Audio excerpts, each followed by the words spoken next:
വീട്ടിലുള്ള പച്ചക്കറികൾ വെച്ചിട്ട് തേങ്ങ അരയ്ക്കാതെ വെക്കുന്ന ഒരു അടിപൊളി സാമ്പാറാണ് കേട്ടോ ഇത്. അപ്പോൾ അതിന് വേണ്ടിയിട്ട് പരിപ്പ് ആദ്യം വേവിക്കാൻ വെച്ചു. പരിപ്പ് വെന്ത് വരുന്ന സമയത്ത് വെജിറ്റബിൾസൊക്കെ അരിഞ്ഞ് വെക്കാനുണ്ട്. അപ്പോൾ അതിൽ 3-4 പച്ചമുളകൊക്കെ കീറിയിട്ട് കൊടുക്കുന്നുണ്ട് കേട്ടോ.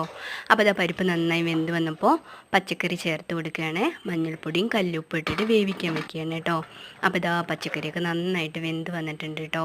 അപ്പോൾ അതിലേക്ക് കുറച്ച് പുളിവെള്ളം ചേർക്കുന്നുണ്ട് കേട്ടോ. ഒരു നെല്ലിക്കയുടെ അത്ര വലുപ്പത്തിൽ പുളിവെള്ളം ചേർക്കുന്നുണ്ട്. അപ്പോൾ അതവിടെ തിളക്കട്ടെ. അപ്പോൾ അതവിടെ ഇപ്പുറത്ത് ചട്ടി വെച്ചിട്ട് കുറച്ച് കായംപൊടി, മല്ലിപ്പൊടി, മുളക് പൊടിയൊക്കെ ഒന്നും ഇങ്ങോട്ട് റോസ്റ്റ് ചെയ്തെടുക്കുകയാണ് കേട്ടോ. 1.5 സ്പൂൺ മുളക് പൊടി, 1.5 സ്പൂൺ മല്ലിപ്പൊടിയാണ് ചേർത്തിരിക്കുന്നത്. അപ്പോൾ ഇത് നന്നായിട്ട് റോസ്റ്റ് ചെയ്ത് കൂട്ടാനിലേക്ക് ചേർത്ത് കൊടുക്കുകയാണ്. എന്നിട്ട് അങ്ങോട്ട് നന്നായിട്ട് അങ്ങോട്ട് തിളപ്പിക്കുക കേട്ടോ. നല്ല അടിപൊളി സ്വാദാണ് കേട്ടോ. നല്ല സാമ്പാറാണ് കേട്ടോ. തേങ്ങയൊന്നും ചേർക്കണം എന്നൊന്നുമില്ല. അപ്പോൾ ഇതാ കടുകും മുളകും കറിവേപ്പിലയൊക്കെ വറുത്തിട്ടു. സാമ്പാർ റെഡി ആയിട്ടോ. വേഗത്തിൽ ഉണ്ടാക്കുക. എന്നാൽ നല്ല സ്വാദാണ് കേട്ടോ. ചോറിന് മാത്രമല്ല ഇഡ്ഡലിക്കും ദോശയ്ക്കൊക്കെ അടിപൊളിയാണ്.